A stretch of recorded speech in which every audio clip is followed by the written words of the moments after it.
வணக்கம். சற்று முன் கிடைக்கப்பெற்ற மிக முக்கியமான செய்தி ஒன்று வெளியாகியுள்ளது. திராவிட முன்னேற்ற கழகத்தின் மிக முக்கியமான கூட்டணியாக இருக்கக்கூடிய காங்கிரஸ் திமுகவின் கூட்டணியிலிருந்து வெளியேறப் போவதாகவும், தமிழக வெற்றி கழகத்தின் தலைமையை ஏற்று கூட்டணிக்கு செல்ல உள்ளதாகவும் தற்பொழுது தகவல்கள் கிடைக்கப்பெற்றுள்ளது. உரிய மரியாதை காங்கிரசிற்கு திமுகவும் திமுகவின் நிர்வாகிகளும் கொடுக்காததுதான் தற்பொழுது இந்த கூட்டணி முறிவிற்கு முக்கிய காரணமாக அமையப்போவதாகவும் அரசியல் வட்டாரங்களில் தகவல்களை நம்மால் பார்க்க முடிகிறது.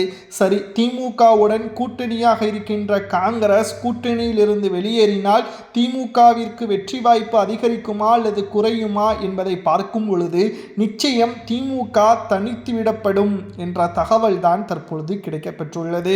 திமுக 2021 சட்டசபை தேர்தலிலும் 2024 மக்களவை தேர்தலிலும் திமுக அமோக வெற்றியடைந்தது என்று கூறி வருகிறார்கள். ஆனால் திமுக அமோக வெற்றி அடையவில்லை.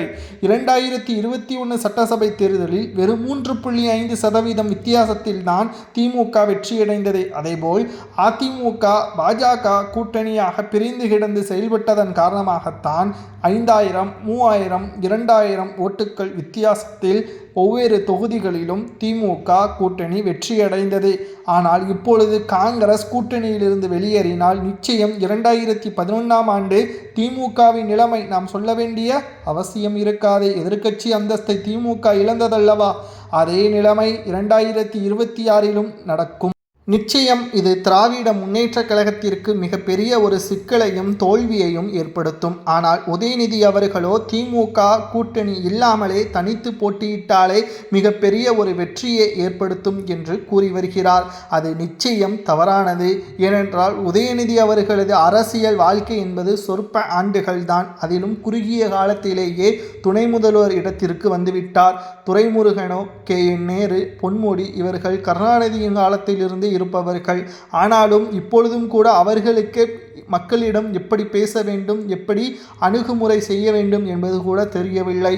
உதயநிதி அவர்கள் ஏளனமாக மக்களையும் தொண்டர்களையும் குறிப்பாக கூட்டணி கட்சிகளையும் பார்ப்பதாக அரசியல் வட்டாரங்களில் கூறப்படுகிறது. ஒரு தொலை பட்சமாக தனது குடும்பத்தில் இருக்கக்கூடிய நபர்களை முக்கியத்துவம் கொடுத்து தனது மகன் இன்பநிதியை திமுகவில் ஒரு முக்கிய அங்கமாக கொண்டு வருவதற்கான முயற்சிகளையும் ஒரு பக்கம் உதயநிதி செய்து வருகிறார். கூட்டணியில் அதிகமான இடங்களில் திமுக போட்டியிட்டால் தான் தனி பெரும்பான்மையை நிரூபிக்க முடியும் என்ற காரணத்தினால் கூடுதலாக காங்கிரசிற்கு தொகுதிகளை ஒதுக்கீடு செய்ய முடியாது என்ற காரணமே கூட்டணியிலிருந்து வெளியேறுவதற்கு முக்கிய காரணமாக அமைந்திருப்பதாக தகவல்களும் தற்பொழுது கிடைக்கப்பெற்றுள்ளது.